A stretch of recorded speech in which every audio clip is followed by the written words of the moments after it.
Good morning student.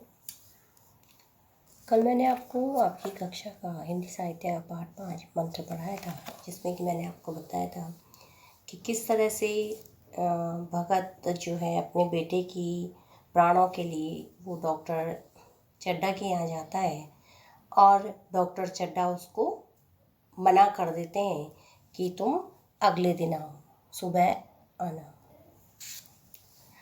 फिर काफ़ी समय बीत जाने के बाद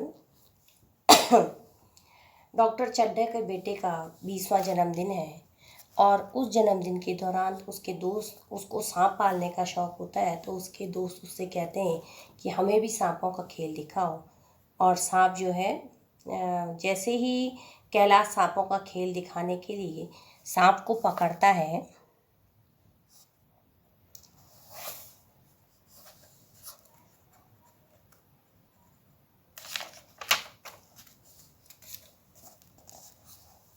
उसके बाद क्या होता है कि जो ही प्रतिभोज समाप्त हुआ, उसने मृणाली और अन्य मित्रों को सांपों के दरवे के सामने ले जाकर मोहर बजाना शुरू किया। फिर एक एक खाना खोलकर एक एक सांप को निकालने लगा। वाह, क्या कमाल था! ऐसा जान पड़ता था कि वे सांप उसकी एक एक बात, उसके मन का एक एक भाव समझते थे। किसी को उठा लिया, किसी को गर्दन में डाल लिया, किसी को हाथ में लपेट लिया। मृणाली बार बार मना करती कि उन्हें गर्दन में ना डालो, दूर से ही दिखा दो, बस जरा नचा दो। कैलाश की गर्दन में सांपों को लिपटते देखकर उसकी जान निकल जाती थी। पछता रही थी कि मैंने व्यर्थ में ही इससे सांप दिखाने को कहा, मगर कैलाश सुनता न था। एक मित्र ने टीका की, दांत तोड़ डाले होंगे। कैलाश हंसकर बोला, दांत तोड़ डालना मदारियों का काम है, किसी के दांत नहीं तोड़े गए हैं, कहो तो दिखा दूं। कहकर उसने एक काले सांप को पकड़ लिया और बोला, मेरे पास इससे बड़ा और जहरीला दूसरा सांप नहीं है। अगर किसी को काट ले तो आदमी आनन फानन में मर जाए, लहर भी न आए। इसके कांटे का कोई मंत्र नहीं, इसके दांत दिखा दूं। इस पर दूसरा मित्र बोला, मुझे तो विश्वास नहीं आता, लेकिन तुम कहते हो तो मान लूंगा। कैलाश ने सांप की गर्दन पकड़कर कहा, नहीं साहब, आप आंखों से देखकर मानिए, दांत तोड़कर आदमी से मुझे कोई हानि न पहुंचेगी। तो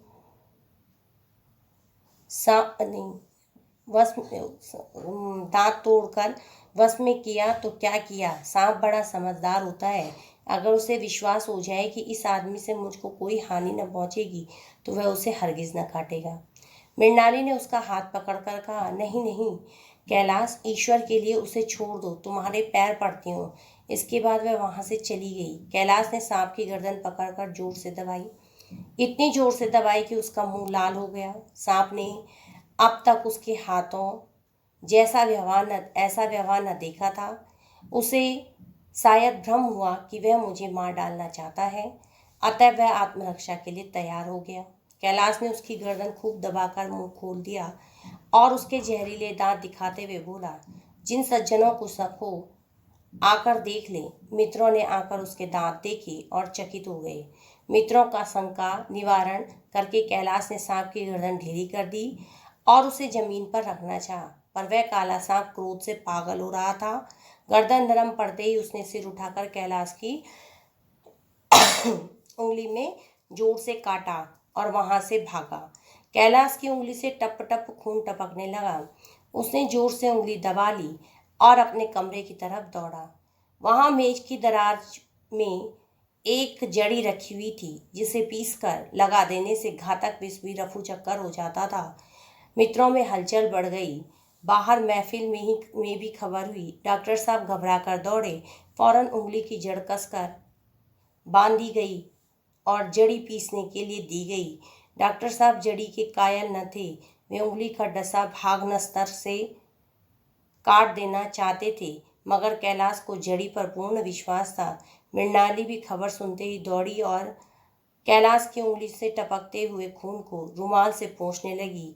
जड़ी पीसी जाने लगी, पर उसी 1 मिनट में कैलाश की आंखें झपकने लगी।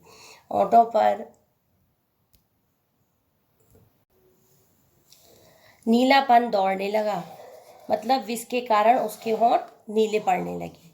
इतने में जड़ी पीस कर आ गई। मृणाली ने उंगली पर लेप किया। 1 मिनट और बीता।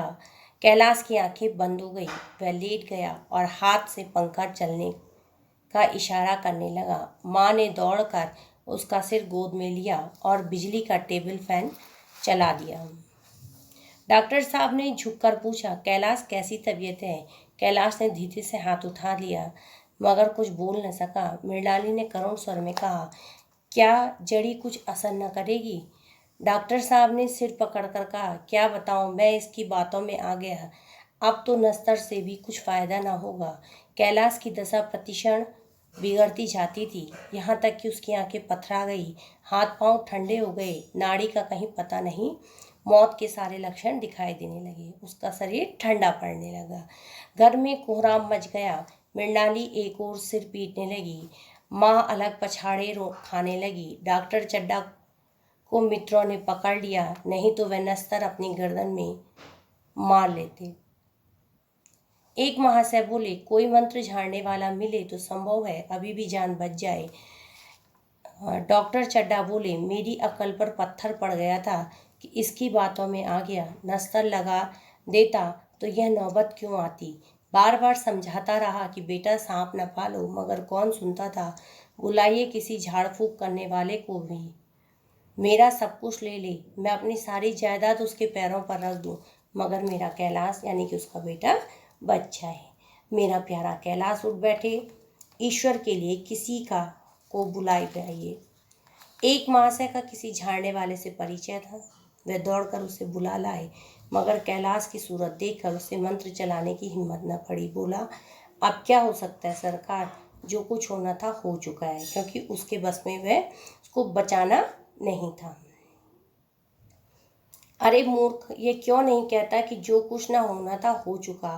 डॉक्टर चड्डा चिल्लाए। शहर कई मील दूर एक छोटे से घर में एक बूढ़ा और बुढ़िया अंगीठी के सामने बैठे जाड़े की रात काट रहे थे। इतने में एक आदमी ने द्वार पर आवाज दी, भगत भगत, क्या सो गए? जरा किवाड़ खोलो। भगत ने उठकर किवाड़ खोल दिए। एक आदमी ने अंदर आकर कहा, कुछ सुना? डॉक्टर चड्डा के लड़के को सांप ने काट लिया।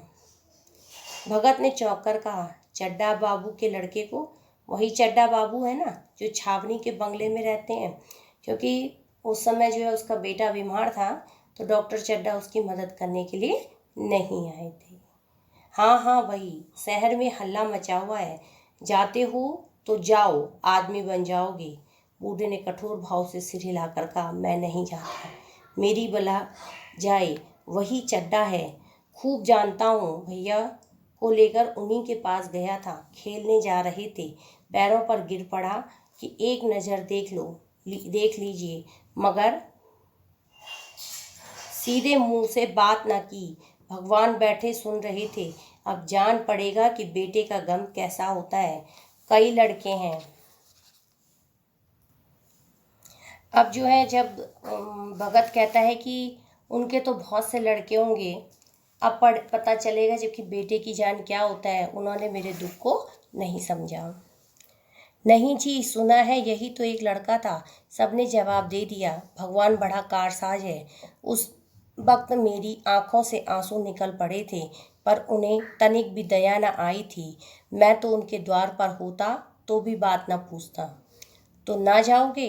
हमने जो सुना था सो कह दिया।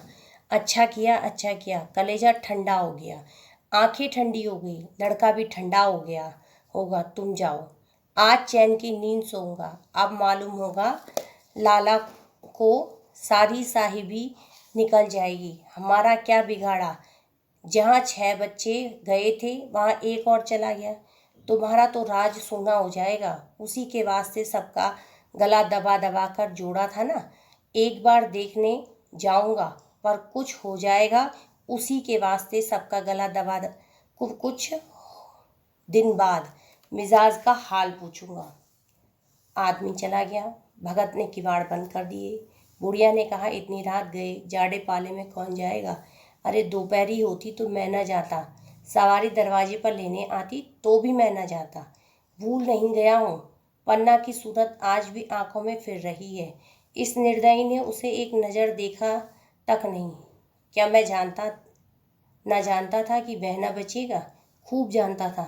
चड्ढा भगवान नहीं थे कि उनके एक निगाह देख लेने से अमृत बरस जाता, जरा तसल्ली हो जाती।